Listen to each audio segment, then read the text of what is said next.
Hello friends, welcome to Athens kitchen. ഇന്ന് നമ്മൾ ഉണ്ടാക്കുന്നത് എല്ലാവർക്കും വളരെ ഇഷ്ടമുള്ളതും സോഫ്റ്റ് ആയിട്ടുള്ളതുമായ ഉണ്ണിയപ്പമാണ് ഉണ്ടാക്കുന്നത്.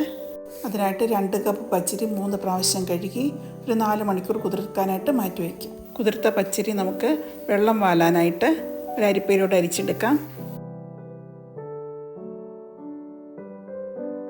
5 മിനിറ്റ് അരിപ്പയിൽ തന്നെ ഇരിക്കട്ടെ, അപ്പോഴേക്കും നമുക്ക് വെള്ളമെല്ലാം വാർന്ന് കിട്ടും. തേങ്ങാക്കൊത്ത് വറുത്തെടുക്കാനായിട്ട് ഒരു പാൻ അടുപ്പിൽ വെച്ച് നന്നായി ചൂടായി കഴിയുമ്പോൾ അതിലേക്ക് 1 ടേബിൾ സ്പൂൺ നെയ്യ് ഒഴിച്ചു കൊടുക്കുക. നെയ്യ് ചൂടായി കഴിയുമ്പോൾ അതിലേക്ക് 1/4 കപ്പ് മുതൽ 1/2 കപ്പ് വരെ തേങ്ങാക്കൊത്തിട്ട് നമുക്ക് ഗോൾഡൻ ബ്രൗൺ ആകുന്നത് വരെ വറുത്തെടുക്കാം.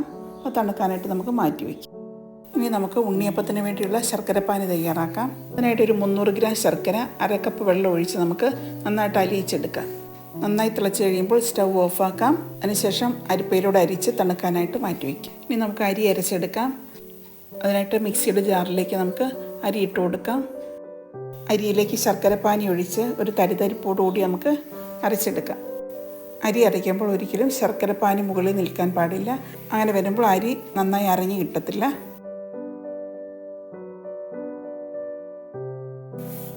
അരി അരച്ചെടുത്തിട്ടുണ്ട്.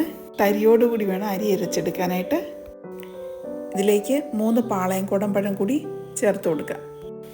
പാളയംകോടൻ പഴത്തിന് പകരം നമുക്ക് റോബസ്റ്റ പഴം എടുത്താലും മതി. ഈ പഴവും കൂടി ചേർത്ത് നന്നായിട്ട് നമുക്ക് അരച്ചെടുക്കാം. അങ്ങനെ ഉണ്ണിയപ്പത്തിനുള്ള മാവ് റെഡി ആയിട്ടുണ്ട്. അതിലേക്ക് നമുക്ക് ഒരു 1/4 ടീസ്പൂൺ ഉപ്പും 1 ടേബിൾ സ്പൂൺ ഗോതമ്പ് പൊടിയും കൂടി ചേർത്ത് കൈകൊണ്ട് നന്നായി കുഴച്ചെടുക്കാം.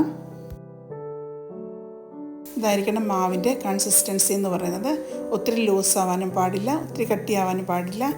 ഇനി ഒരു 5 മണിക്കൂർ നമുക്ക് മാവ് പൊങ്ങാനായിട്ട് മാറ്റി വയ്ക്കാം. 5 മണിക്കൂർ കഴിഞ്ഞിട്ടുണ്ട്. ഇനി മാവിലേക്ക് നമുക്ക് 1 ടീസ്പൂൺ എള്ളും ഒരു 1/4 ടീസ്പൂൺ ഏലക്ക പൊടിച്ചതും കൂടെ ചേർത്ത് കൊടുക്കാം. നേരത്തെ വറുത്ത് വെച്ചിരുന്ന തേങ്ങാക്കൊത്തും നെയ്യും കൂടെ ചേർത്ത് നന്നായിട്ട് ഇളക്കി കൊടുക്കാം.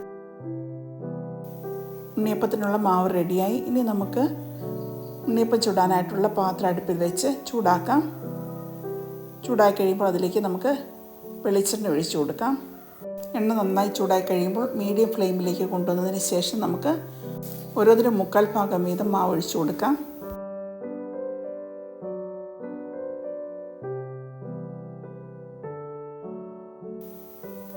ഒരു സൈഡ് മൂത്ത് കഴിയുമ്പോൾ നമുക്ക് തിരിച്ചിട്ട് കൊടുക്കാം. മീഡിയം ഫ്ലെയിമിൽ വെച്ച് വേണം മൂപ്പിച്ചെടുക്കാനായിട്ട്, അല്ലെങ്കിൽ അകം വേകാതെ ഇരിക്കുകയും ചെയ്യും, പുറം മാത്രം മൂത്ത് പോവുകയും ചെയ്യും. ഒരു സൈഡ് മൂത്ത് വന്നിട്ടുണ്ട്. ഇനി നമുക്കത് തിരിച്ചിട്ട് കൊടുക്കാം.